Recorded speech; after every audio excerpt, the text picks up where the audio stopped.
Hello, folks!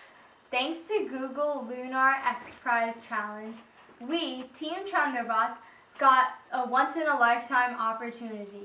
We went to the moon! Would you like to view our 3D travelogue with us? This is where we landed. We immediately went through the sterilization chambers into the caves. Caves are the official living area for scientists living on the moon.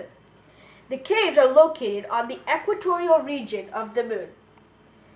With electricity from the nuclear power plant, water and oxygen coming from the reservoir, and food coming from the greenhouse, living in these caves is just like living in a small city on Earth. The masala dosas and mooncakes that we had that day for breakfast were out of this world. Duh, Ernie. Indeed out of this world. We're on the moon, remember? After a big treat of masala dosa and moon cakes, we wore our moon attire equipped with oxygen and went to our local airport located above the caves.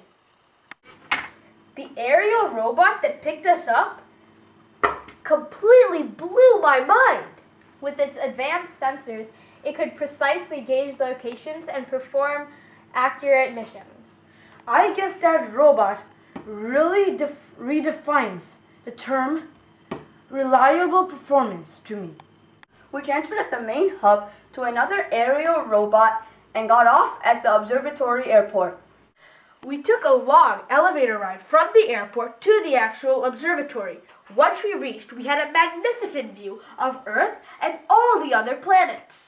Do you guys remember how the robot fixed the antenna?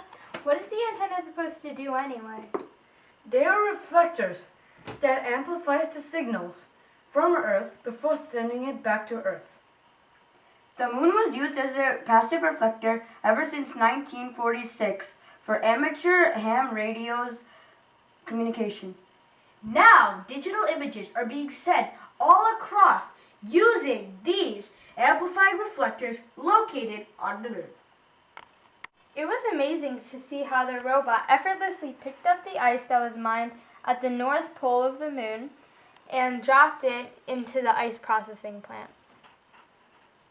This massive ice processing plant has a chimney where the robot drops the new ice, solar panels on the roof, and 3 chambers.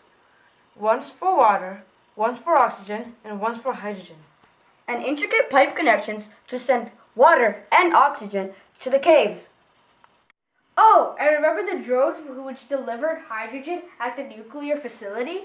Wait.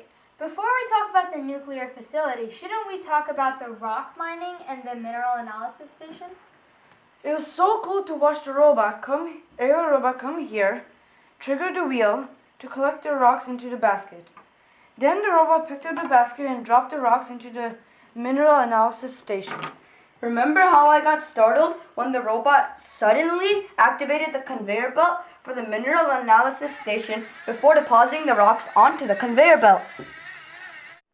Hey, after the rocks are analyzed, the nuclear facility extracts the helium-3 from those rocks which contain the helium for rocket fuel and power.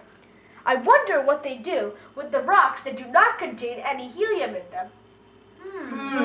No idea! Maybe we should go back to the moon to find out. Yeah, I agree. These green trucks that are carrying rocket fuel to the Outer Space Exploration Center are really cool. I would love to get on one of these on next time. Haha, on my next trip to the moon, I will get into one of these capsules when they are ready to send humans to other planets. Did you guys notice how the robot triggered a switch to fire these capsules into outer space and position the capsule communication antenna? No, I missed it. I must have gotten off at the local airport. Yeah, after you and Saket went to get more masala dosas and mooncakes, Anant and I went to the amazing greenhouse there. I would have loved to see how they grow potatoes and other grains at the greenhouse to make such yummy masala dosa and mooncakes.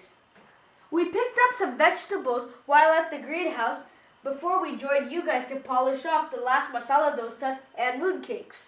We have a video recording of our expedition. Would you guys like to see it?